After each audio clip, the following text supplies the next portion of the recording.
I'm Mark. And I'm Josh. And this is Alter Ego Comics TV episode number 136. We're going to change things up a little bit this week because there is a huge amount of information that came out of New York Comic Con, which happened last weekend. And we should start by saying the New York Comic Con actually had as many attendees as San Diego Comic Con this year. So that is crazy. That convention has grown by leaps and bounds. I think it's only 3 or 4 years old.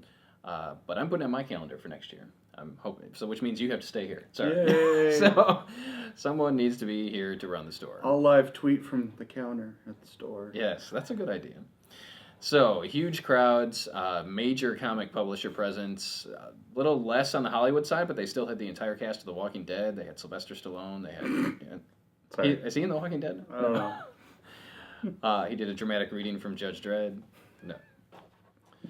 Anyway, let's get to the comic news, and we're just going to run through a bunch of things. We actually had a number of people comment on last week's episode saying, hope you guys covered the New York Comic Con stuff. So, here you go. This is for you, guy. One guy.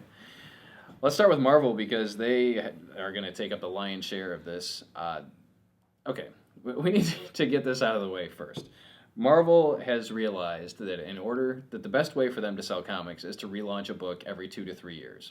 In some cases, every 1.5 to 2 years. So some of these things are relaunches of things that haven't even been canceled yet. It's crazy. Like this one, Captain Marvel. It's a relaunch. Written by the same writer who's writing it now, Kelly Sue DeConnick, and it's a great series, and she's a great writer. But God love it. You remember when comics used to number up into like the hundreds, or at least the dozens, 50s, before they would get renumbered or relaunched? So we've got a new phase of Captain Marvel, written by Kelly Sue DeConnick and David Lopez. We've got an ongoing Elektra series, which we haven't had for quite a while, actually. And there might be a reason for that. Elektra may be one of those characters that can only be a supporting character. I'm just saying. Did you see that movie? Written by Zeb Wells with art by Mike Del Mundo. And the cool thing about this is Zeb Wells is actually plotting this out with Mark Waid. So we may see something good. A new Punisher series written by Nathan Edmondson and Mitch Gerads. This is the team behind the Activity over at Image Comics, which is a cool Black Ops comic series. So they should definitely bring kind of the military aspect to the Punisher. And he actually goes out to the West Coast. I want to sing that Billy Joel song, but now he gives them a stand-up routine in L.A. That's what he does. New Warriors is coming back, written by Chris Yost and art by Marcus Toe. Involves the New Warriors. So now that we have a new Nova, I guess we need to build a team around him. So we're going to get a New Warriors book. This is one that I know we're both excited about. Silver Surfer, written by Dan Slott, with art by Mike Allred, who actually surfs. So we may actually get some... Is this like the Dennis Wilson thing, where he was the only Beach Boy that actually surfed? Mike Allred is the only Silver Surfer artist that actually knows what's going on. That's possible. Does he surf between the stars? So we'll see. Dan Slott hasn't done anything except Spider-Man for years. A while, yeah. So kind of curious to see what he does with Silver Surfer. And there hasn't been an ongoing Silver Surfer series in a very long time. We've had that mini-series that Straczynski did. And there's one after that. Yeah. 4-issue. So if you're a Silver Surfer fan, 2014 is going to be your year, at least for a little while. Ghost Rider comes back. It's the 90s. Ghost Rider is back by Felipe Smith and Trad Moore. Trad Moore is the artist on Luther Strode. I don't know who Felipe Smith is, but we don't know who this Ghost Rider is, but there's a new Ghost Rider series, and my understanding is that he's also going to feature prominently in Charles Soule's Thunderbolts run around the same time. Iron Patriot by Alex Coate. I think it's Coate, and Gary Brown, and this is Jim Rhodes. Is that actually Alice, or is it Alex, or is it the Alice? It is Alice. It's okay. A less right. Coate. Okay. Autocorrect thinks I want to say Alex instead of a less. Iron Patriot, Jim Rhodes, War Machine, wearing the Iron Patriot armor, fighting the good fight, because he needs a new series every year or so until it gets canceled. How many series have we had featuring Jim Rhodes in the lead that have been canceled since in the last 8 years? Three? Maybe? And now this is number 4. Got to keep those copyrights active. That's what we're doing. Inhumanity by Matt Fraction, and I think the artist is Olivier Coipel, but I drew a blank as I was writing the script here. This spins out of Infinity, and the events, I think, that happened in the last issue of Infinity. And if you haven't read it, you should pick it up, check it out. We're not going to spoil it for you. But it's Fraction, so hey, we'll read it. All New Invaders, written by James Robinson, art by Steve Pugh. James Robinson doing Marvel work, which hasn't happened in quite a while. But James Robinson doing Golden Age characters, which is where he really lives, the Golden Age. He lives in the Golden Age. Pretty much, yeah. All of his best work is related to Golden Age characters. Don't know whether this is present day or set in the past. It's probably a combination of both, knowing the way they've done Invaders books. But for you World War II nuts or fans of the Invaders, here you go. We'll come back to that next one. Trial of Jean Grey. This is the trial of the young Jean Grey. So I don't know what happens. I don't know if it's tied into what's going on in Battle of the Atom. I don't know anything except it's called Trial of Jean Grey. It's written by Brian Michael Bendis, artwork by Stuart Immonen, so the creative team behind All New X-Men, and I believe this is crossing over into Guardians of the Galaxy as well. It is, trust me. That would make sense, yes. You want to take this next one? No, that's okay, you got it. Okay. All New X-Factor, written by Peter David, art by Carmine Di Giandomenico. Is that a country? Okay. Josh is a huge fan of Peter David's X-Factor, which recently came to an end. It hobbled across the finish line, I think, having sales of about 100. No. It's an awesome series. I mean, I'm a big fan of it, too. I'm not as caught up on it as Josh is. But it's only been dead for a little while, and it's back. And I think Jamie Madrox, Multiple Man, who was running X-Factor Investigations or whatever it was, sold the... What's the word I'm looking for? Help me out here. Franchise? Didn't make it a franchise. The intellectual property of X-Factor to a corporation. So this is going to be a corporate-backed team that includes Quicksilver, Gambit, and 3 additional members to be named later. She-Hulk, we've talked about a little bit. This is written by Charles Soule and art by Javier Pulido. Really looking forward to this. Charles Soule has been knocking out of the park with his recent output, and one of his books is my pick of the week this week. Like it was last week. It's a different book, though. So this will play up on the legal side. Soule is an attorney. She-Hulk's alter ego, Jennifer Walters, or is She-Hulk? She-Hulk is an attorney. Yeah, she doesn't revert to human form to practice law. She practices law. Her identity is She-Hulk. public. So, yeah. I mean, yeah. That would be weird to walk into a courtroom, see like a 6.5 foot tall green woman. Happens all the time in L.A., I guess. But Loki, Agent of Asgard by Al Ewing and Lee Garbett. Now, you're a big fan of Loki from Kieran Gillen's Journey into Mystery. I am. And Kieran Gillen's Young Avengers. Yes. So it appears that Loki is a little older in this series, so I don't know if this is grown-up Loki, kid Loki. It sounds like it has a little bit of a humor element to it, so check it out. Black Widow, written by Nathan Edmondson, again, of The Activity fame. So he's good with spy stuff, and art by Phil Noto, who is just good at drawing great stuff. So this looks like it's going to be a great series. And now to the Avengers books, because we need some more of those. Avengers World by Jonathan Hickman, Nick Spencer, and Stefano Caselli. This spins out of Infinity as well, where the Avengers don't just represent the United States or the East Coast or New York. They represent the world. Avengers World. Could they just call it Avengers Incorporated? Because that's what Batman did. I don't know. Also, I assume this is replacing one of the existing Avengers titles. You would think. No? I don't know. Oh. I don't think so. They specifically said it's not. Avengers Undercover.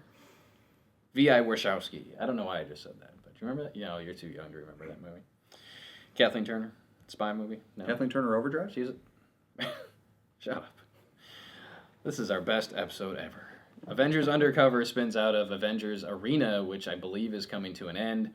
And the surviving Avengers go undercover inside the Masters of Evil. Isn't that the Thunderbolts? Sort of, yeah. The original version of them. So they're plants within the Masters of Evil by the Avengers. We'll see what happens. Secret Avengers continues with a... Is this a new number 1? Didn't we just get a new number 1 like 3 months ago? Yeah. Secret Avengers number 1 by Aless Coate and Michael Walsh. I don't even know what this is about. And I assume that's going to tie in with the Iron Patriot stuff, because that's where we've been seeing it leading in. And yeah, and it's written by the same person. So. Yeah, and Coate's been working with Spencer on the more recent issues of it, so I assume it'll be an easy transition there if you're enjoying that. Empire of the Dead by George Romero king of zombies, the guy that gave us Dawn of the Dead and Night of the Living Dead, is now doing a zombie book for Marvel. I don't believe that it involves the Marvel Universe characters. I think that it's a standalone kind of thing, similar to Stephen King's Dark Tower or something where a big name creator is doing work for Marvel. But that's Empire of the Dead, so if you're a zombie fan, George Romero fan, you're going to want to check that out. And then the big 800-pound announcement, which was made about 4 years ago, but keeps coming back every year, Marvel Man / Miracle Man is coming back to Marvel. Or coming to Marvel, I should say. It's never been published by Marvel. It's not a Marvel character. The original stories were written by Alan Moore and Neil Gaiman and involved... It was kind of like a precursor to Watchmen. Kind of adult superhero... Thematically, yes, adult superhero stuff. But it's been in legal limbo for years, so... We've never read it. I've never read it because I got into comics right around the time it was coming out or shortly afterwards, and it was an independent publisher. Yes. Where I was strictly a Marvel DC guy as a kid, and I've never had a chance to read this. So they are collecting the original material, and then they are going to continue the story / wrap up the story. I was going to say, yeah, they're collecting the original Moore stuff, and then the Gaiman stuff, which only got 2 or 3 issues before it got all legal mumbo-jumboed. They're going to reprint the first issue and the second issue sequentially, and then wrap it up. And I guess at least 2 or 3 of those issues were done. They've been sitting in a drawer someplace, so those are going to be those will finally see the light of day, and then they're wrapping up that storyline. So that's where I think we get the new material from Neil Gaiman and Mark Buckingham. And then Marvel Universe Live is coming our way in 2014, and that is going to be an arena spectacular. So it'll be like going to a Broadway show, but it'll be a bunch of Marvel characters jumping around on stage, swinging around, doing who knows what. They showed about a 1.5-minute teaser trailer where they were auditioning people and showing people working behind the scenes. But Marvel Live coming to an arena near you in 2014. Probably not near us since we don't have an arena. So we'll be going to Columbus or Dayton or someplace bigger, Toledo, Cincinnati. Please at least come to Ohio Marvel Live because I would like to take my kids to see you Marvel Live. While we're making requests, I would like a Cirque du Soleil style segment featuring entirely people dressed as multiple man. You may see that. I mean, they said that basically they can't be every, because they have like 3,000 characters, but a huge number of Marvel characters will be seen in this stage presentation, and it sounds like it's going to be very Cirque du Soleil. I mean, more of that than a Broadway show. I don't think there'll be any singing involved or anything like that, but lots of jumping around, and I mean, they showed people on those spinny cloth things, when they turn sideways, and can you turn the camera? I mean, anyway. So that's Marvel. God almighty. Dark Horse. For those of you still reading them, Buffy season 10 will come after Buffy season 9. With the same creative team. Yes. Angel and Faith will continue. With the same creative team. Now the big news, we're getting a Serenity miniseries, which takes place after the movie. And this is written by Zach Whedon, brother of Joss Whedon. And is he the S.H.I.E.L.D. guy or is it Jed? Jed is the S.H.I.E.L.D. guy, but Zach did write the book, the Shepherd book. Book. Yeah, a graphic novel. I don't know what. It was hardcover first. Yeah. Yes. Which was very good. So. It was very good. And art by George Genti, who did the art on the Buffy season 8, if I'm not mistaken. So I'm really looking forward to that. Fred Van Lente is taking over Conan the Barbarian from Brian Wood, and Greg Rucka is bringing a creator-owned book to Dark Horse called Veil, which is kind of sort of the Bourne Identity with a young girl instead who wakes up naked in a subway tunnel and fights people that try to attack her. That's all I know, but it's Greg Rucka, so we're going to read it, and it's coming out from Dark Horse. DC Comics, not a whole lot to announce, but it looks like they're putting all of their marbles into the Batman 75th anniversary celebration, which is next year, 2014. So we've got a weekly Batman series that is being spearheaded. It's called Batman Eternal. It's being spearheaded by Scott Snyder, who is the current writer of Batman, but he's bringing all of his Bat friends with him. So he's got everybody. Everybody that's involved with Batman now will be involved with Batman Eternal. Again, a weekly series. DC hasn't done a weekly book since Countdown to Final Crisis. They did 52. Not a long form one. Yeah. So they did 52, they did Trinity, they did Countdown to Final Crisis, and then they took a few years off. So this will be the first weekly book set within the New 52 universe, and Scott Snyder has promised that we will see the return of Stephanie Brown. Spoiler alert. AKA spoiler. within the pages of Batman Eternal. Also on the Batman front, we've got Detective Comics 27, the Anthology Edition, which is retelling Batman's origin, written by Brad Meltzer, which should be interesting. He hasn't done anything for DC in a while. But we've got new Batman stories from Frank Miller, Scott Snyder, Paul Dini, John Layman, Peter Tomasi, Greg Hurwitz. Brian Hitch is doing the artwork on the Brad Meltzer story. Jason Fabok, Sean Murphy, Dustin Gwynn, and Neil Adams. This is going to be awesome. No way this is bad, really. Wait until it comes out. Neil Adams. And more Batman stuff. Brian Buccellato and Francis Manapul, who are the creators behind the Flash New 52 series, are taking over Detective Comics. So I don't know where Layman and Fabok are going, but see you guys. They're probably going to Batman Eternal. Well, yeah. I don't know how much they're doing of it, though. Let's move over to Dynamite Entertainment. They've got some interesting stuff going over at Dynamite. Legendary, a steampunk adventure by Bill Willingham. Bill Willingham, of course, created Fables. And this features steampunk versions of Vampirella, Green Hornet, Kato, the Phantom, Flash Gordon, and other Dynamite characters. I've read a little press release on it, saw some artwork from it. It actually looks really cool. Yeah, I'm kind of excited about that. I think those are the type of characters that everyone's familiar with, but most people are not deeply invested in. So they really lend themselves to a nice reinvention. Something like Kingdom Come, where we see things we know, but you don't really need a lot of character background, and it's just very cool. A lot of potential there, and I trust Willingham. So. The previously mentioned Red Sonja Conan the Barbarian crossover, written by Gail Simone and Brian Wood. So that's going to cross over between Dynamite and Dark Horse. We've got another crossover, The Shadow Grendel, written by Matt Wagner, who makes good gumbo, I hear. Mm-hmm. And that is going to be interesting if you're a fan of The Shadow or Grendel. We've got a Dawn Vampirella crossover written by Joseph Michael Lisner, who's the creator of Dawn. The character, not the dish soap. Or the sunrise. Yes. And then the final thing from Dynamite, at least with this go-round, the Gold Key titles, which can never find a home anywhere. And really, there is no demand for these books to be in print, are going to be picked up by Dynamite, and we're going to get modern turns on these characters. Greg Pak is doing Turok, the Dinosaur Hunter. Frank Barbiere is doing Solar. Fred Van Lente on Magnus Robot Fighter. And Mark Waid is doing Dr. Spectre.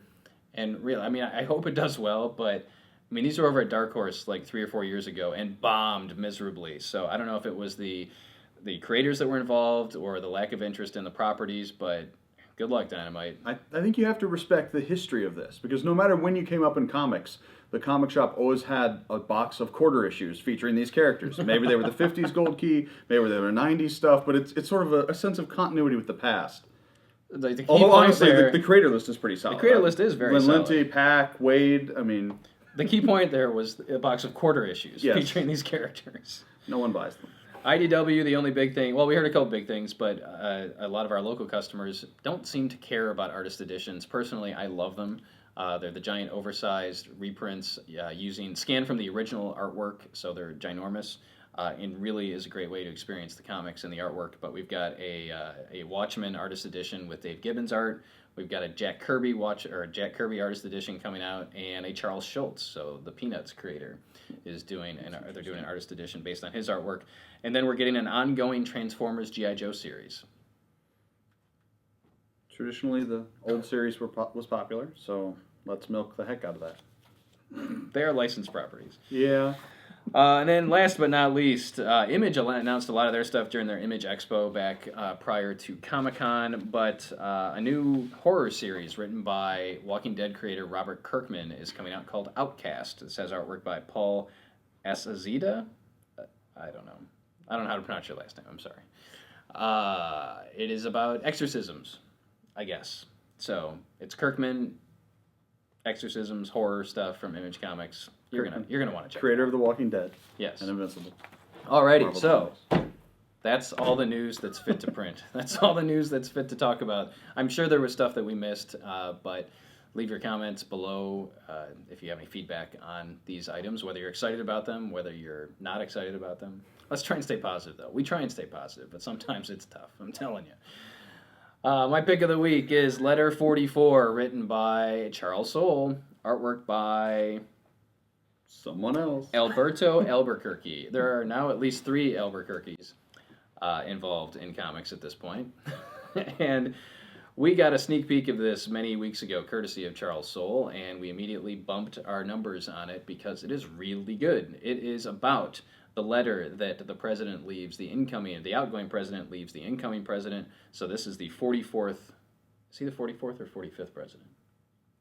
It's letter 44, so he'd be the 45th, this guy coming in. Right. So it's from the 44th president, who basically says, okay, this is why some of my policy decisions have seemed kind of wonky. See, we've discovered this alien race on the edge of our solar system, and it seems like they're coming our way. So we've had to move things around and make preparations. And by the way, we sent this covert team into space, and they're trying to get out there to get eyes on whatever's going on out there. And the incoming president was like, maybe this wasn't such a good idea. Maybe I don't want to be president. But it's told very well. The story is engaging. The artwork is really solid. And the setup is very intriguing. Basically, I want to see what happens next. And that's the sign of a good comic. When you get to the end, I want to see what happens next. So I really enjoyed it. It's my pick of the week. The other great thing about this, other than the story is great, the artwork's really good, it's $1. It's $1. Pick it up, really. We've got them at the counter. Your local comic book store should have them somewhere near the counter. Just add it onto your pile when you get to the register because it's absolutely worth it. That's less than the cost of a junior bacon cheeseburger. And Josh knows junior bacon cheeseburgers. Next, he likes McDonald's. He knows. I like Wendy's too before they change their burgers. Anyway. What is with that Dave thing? I don't know. Though. Let's take the way Dave always made burgers, change it, and call the new thing Dave's way. I feel uncomfortable ordering something called Dave's Hot and Juicy. Maybe it's just me. Are you? I don't know. I'll take a number 1. And That's worse, actually. And then I'll take a number 2. Next up, from Boom Studios, we have a new number 1, Imagine Agents. And this is a very cool new series that's about a covert organization, sort of a Men in Black type group that, rather than looking after aliens, looks after children's imaginary friends. Yes, the imaginary friends aren't actually imaginary. They're aliens or transdimensional things or something. It's not really clear. But so only the child can see them, and then the agents kind of cover that transition so the imaginary friends aren't out wreaking havoc. Very cool, very tongue-in-cheek, whimsical. We get to follow a new agent who's just started working in the field, so we get some of it kind of laid out as we follow that character, and it's just a lot of fun, just really wacky. It's great to see the different designs for the imaginary friends, some of the personalities that present themselves, and it has a very intriguing hook at the end that definitely is going to make you want to follow. It was kind of heartbreaking, because the imaginary friends, they can only be with the kids until they turn a certain age. Right. So there's a little girl who has her imaginary friend, and it's the day of her birthday, and she's playing with her imaginary friend in her room, and her parents call her to the table to blow out the candles, and she blows out the candles, and you see the imaginary friend walking down the street with a suitcase afterwards. And it's just the sad walking away music from the Incredible Hulk plays. And it was really good. Really worth checking out. From IDW, we get Star Trek Kahn, number 1. This is written by Mike Johnson, who does basically all of the Star Trek work over at IDW, and it's all very, very good. We get pencils by David Messina, who's a regular Star Trek artist, and flashback pencils by Claudia Balboni, and she does a great job too. I assume it's a she. Anybody with an Italian name? We got Andrea, which turns out to be a man in Italy. Claudia, I'm assuming you're a woman. This is the story of Khan in the J.J. Abrams Star Trek universe. We get to see, basically the comic starts post-credits of the most recent movie of Into Darkness. And we get Khan's origin story. And it turns out Benedict Cumberbatch, the white British guy, actually was an Indian child in this. Very similar to the Ricardo Montalban presentation of Khan in the classic Star Trek universe. Who also makes a cameo. He does? Yeah, when Kirk shows the picture of Khan, it's the Ricardo Montalban the hologram. So yeah, it's very weird how they're melding these two universes. As a huge Star Trek fan, I really enjoyed this. I want to see that story of how we got this universe's Khan and what the similarities and differences are between the original series and this. So it's a very strong first issue. It is a mini-series. I believe it's 4 issues. It might be 5 issues. But if you enjoy the J.J. Abrams Star Trek movies, or if you're a classic Star Trek fan, you want to check this one out. Next up, we have, after a brief hiatus, Guardians of the Galaxy number 7. Guardians is really firing on all cylinders. They had a little bit of a speed bump when they introduced Angela a few issues ago, but it's really gotten back into a great team dynamic, and it's actually really poignant. I like the way they're integrating her into the team. I like the way Bendis is approaching adding an angel to your team of space adventurers, and it's very interesting. It's incredibly funny. All of the banter going back and forth, great references in this issue, and I just enjoy the hell out of it. Right out of it. Indestructible Hulk Special #1. This is part 2 of The Arms of the Octopus, written by Mike Costa with artwork by Jacob Wyatt. And as you may recall, the first part was a big hit with us. It was outstanding. It was in All New X-Men Special #1. So this continues the story of how does funky bowl cut, spandex wearing Dr. Octopus get to our time? Is he a time traveler? Did he slip through a break in the space-time continuum the way the All New X-Men did? What's going on? And to add fuel to the fire, we get a Hulk villain that shows up displaced out of time, the Abomination. So, Costa is doing a great job of telling kind of personal stories for these characters. We get Bruce Banner's narrating this story, and in the last issue we had Hank McCoy kind of exploring what it's like to be time displaced, and he is struggling with a possible romance with Jean Grey, and he meets this girl in that issue that he's attracted to. And so it's very personal storytelling, for lack of a better term. Or as Josh said earlier, the quiet moments. But we get a lot of action, a lot of fisticuffs, and some answers, maybe sorta, as to where these things are coming from and what exactly they are. Check it out. Next up, on the other side of the aisle, we've got Forever Evil, Rogues Rebellion, #1. And this follows the Flash's Rogues Gallery as they're reacting to what the crime syndicate has done to the world, but specifically to their city, Central City. And it was really good. I could care about this much about the entirety of the Flash's Rogues Gallery, but it was neat to see the way their opinion and their point of view and the way their characters have been shaped affects their choices, given essentially the same options that are having the Arkham inmates taking over Gotham, the Blackgate people going to war, Bane taking over stuff. Their view, the way they are built, is different and interesting. And what I actually really kind of liked about it is there were several points in here where this intercepted or interwove, or we saw results of things from the Villains Month issue. So it was nice to have those one-shots tied in and into the core universe. So if you're enjoying the Forever Evil stuff, you're a Flash fan, Rogues Rebellion is a decent read. And now a public service announcement. The Superior Spider-Man #19 comes out this week. And if you're a fan of this series, if you're a fan of Spider-Man, this is one of those can't-miss issues, because some long-lasting things that will have long-lasting effects happen this issue, involving Spider-Man 2099, involving the Superior Spider-Man, and possibly involving the return of someone else who was Spider-Man. But I won't tell you who. Great issue by Dan Slott and Ryan Stegman. Check it out. Superior Spider-Man 19 begins a new beginning. Begins a bunch of cool stuff that you want to check out. I'm going to say check out a few more times. I've said that after every issue. I'm checking out. All right, and this is a public service announcement from Matt Fraction. If you want to tell your book all backwards and crazy style like your Quentin Tarantino, make it come out every month. Because if I have to remember that this page happened 6 issues ago that I read in like April of last year, it's not going to work out for me. Also related, Hawkeye's out again and it's great. After a slight delay of I don't know how long. It was a considerable delay. But just great. If you enjoy Hawkeye, you'll still enjoy this. So just remember, it's out again. And as a special opportunity here, what we have is the first person to answer this question in our comments will get a prize. What movie is Clint watching in this issue? I need the title of the movie. The prize is my respect.